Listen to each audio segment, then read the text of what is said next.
Did you know, recruiters spend an average of 7 seconds reviewing a resume? Statistically speaking, mas matagal babasahin ng recruiter yung resume mo, mas mataas yung chance mo na ma-shortlist o makalad ng interview. Our target is to have 30 seconds of the recruiter's time. In today's vlog, tutulungan ko kayo kung paano extend from 7 seconds to at least 30 seconds by curating a resume that will make us land our dream job. To not waste your time, I will be putting timestamps in the description about important topics as well. Whether you're a fresh graduate, matagal nagpahinga, o maghahanap ng bagong trabaho, this video is for you. So, without further ado, let's begin.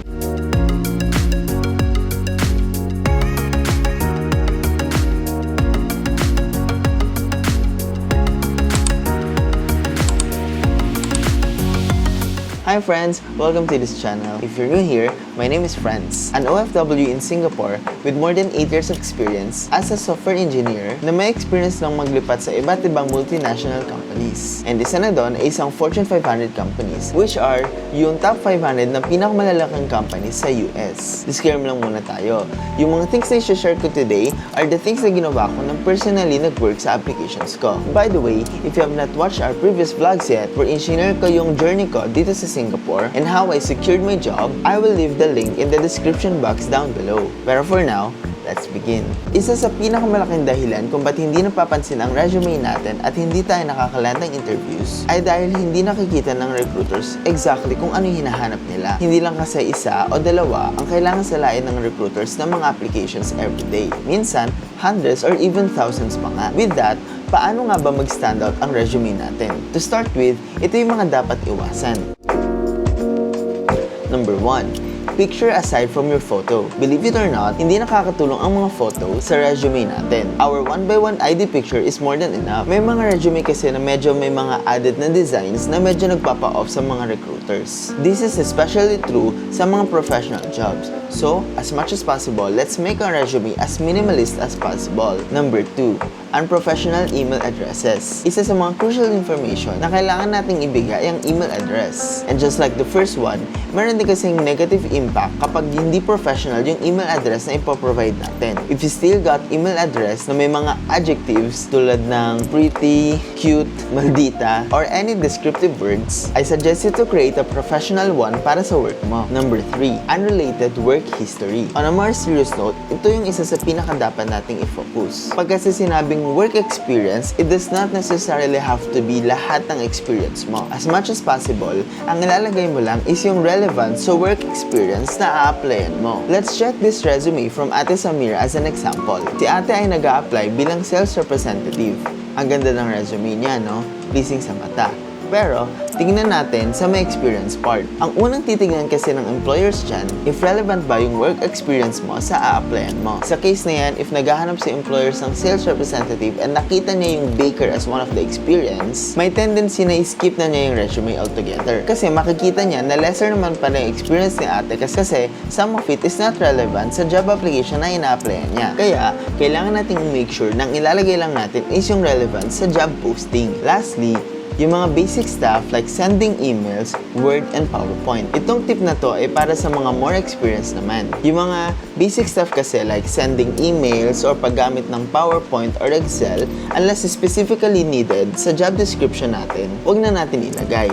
Instead, let's focus on skills that will actually make you stand out. Kumbaga, yung specific na trabaho na a-applyin mo lang is yung nangangailangan ng ganung skills. Kung secretary ka na laging gumagawa ng minutes, ilagay mo. Kung baker ka na may iba't ibang experience sa different kinds of icing, ilagay mo. Yun yung focus mo. Pero, if yung skills na ilalagay mo is meron dapat as a basic requirement tulad ng pag-send ng email, pag-create ng PowerPoint, or Excel file, we can opt to skip them, especially if we are saving space, dahil ang resume ay dapat one page lang. Now that we've tackled some of the things na dapat nating iwasan sa resume, pag-usapan naman natin kung ano yung mga dapat nating gawin. Number 1. Experience versus education. First thing that we need to discuss is yung chronological order ng information sa resume nyo. And isa sa pinaka-importanteng tignan ay yung experience and education sections. Dito kasi, depende sa experience natin, mag-iiba yung placement. If you are an experienced worker, kailangan i-highlight na natin yung experiences mo. Kasi, meron ka ng relevant skills dun sa job posting. If you have less experience naman, say fresh graduate to 3 years of experience, you can opt to put your educational background dun sa may taas na part. Ang point kasi, if you are new to the industry or wala ka pa masyadong experience, your education will be a key factor. Dahil, wala pa namang basis yung recruiter on how they can assess na fit ka dun sa job. Pero, if you are more experienced na, say 5 years experience and above, it will be wiser kung mag-focus tayo dun sa skills na relevant dun sa job description. Dahil din, at this point, hindi na masyado magmamatter kung saan tayo nag-graduate. Mas importante na kasi yung mga skills na na-acquire natin throughout all of our experience. Tip, save space by removing unnecessary education information. If may work experience na kayo, pwede na nating alisin yung high school information natin. Ang mga hindi lang dapat alisin ay kung saan school tayo nag-graduate, kung kailan tayo nag-graduate, at ano yung course natin. And if may higher education naman tayo, tulad ng masteral or doctorate, never natin silang alisin dapat. Dahil regardless of your work experience, relevant pa rin yung mga yun. Number 2, what impact did you have on your previous company? Another thing that we should highlight on our resume is ano ba yung naging impact natin sa mga previous companies natin. This is one of the best way kung paano natin mapapakita sa mga recruiters na meron tayong edge compared sa ibang mga aplikante. Let's take this for example. Meron kayong 3 aplikante bilang panadero. Yung dalawa doon, marunong daw sila mag-bake ng pandesal. Yung isa naman, nilagay niya sa resume niya na kaya niya mag-bake ng 300 pandesals per day na walang nasusunog. Siyempre, mas madaling maa-assess ng recruiter na mas tama dun sa job post yung may measurable impact sa company niya. Ito yung isa sa mga hinahanap kasi ng recruiters natin to get the most suitable candidate. Kasi, kung sa lahat ng panadero, ang ilalagay nila is kaya ko mag-bake, marunong ako mag-icing, marunong akong mamalengke, pare-parehas lang sila. Auto-skip sa recruiter. So, if gusto nyong magtagal yung recruiter dun sa resume nyo, make sure to always include yung impact nyo sa company nyo. Pag naman nag-aaral pa kayo, ang katumbas nito ay yung mga recognitions or awards na natanggap nyo sa school nyo. Imbis na sabihin nyo lang na graduate kayo, you can still include your recognitions and awards na makakapag-prove sa skills nyo. But still making sure that those skills are relevant to the job posting. Kumbaga, kahit ba nag-champion ka sa isang art contest, pero nag-a-apply ka as an accountant, hindi siya magkakaroon ng impact dun sa recruiter. Ang importante nating tandaan, impact equals numbers. Para mas may dating, lagyan natin ng numbers. Make it measurable. Tip, kung magbibigay tayo ng numbers, make it specific. Halimbawa, instead of saying 20%, sabihin natin 22%. Instead of saying 300 pandesal, sabihin natin 11 pans per day or 275 pandesal. Mas may dating kasi kapag yung number na ibibigay natin is specific. Mapapakita din kasi sa recruiter na alam mo kung paano mag-assess ng impact and alam mo yung value mo sa company, which is a good sign na responsable at self-aware ka. If so far, may natutunan ka na sa video natin kahit maliit, or if you agree on some of our tips or ginagawa mo na siya, kindly please like the video para ikalat din ni YouTube itong video natin to spread awareness na rin sa iba so they can have their resume better na din. Thank you! Number 3, tailor your resume to the job description. And at last, andito na tayo sa exciting part. Ang pinaka-importanteng gawin natin sa resume is i-pattern o i-tailor ang resume natin sa bawat job description na pag-a-applyan natin. Kung napanood nyo na yung previous vlog natin, sinabi ko doon na previously, randomly lang ako nagsasend ng resume sa iba't ibang companies na ina-applyan ko.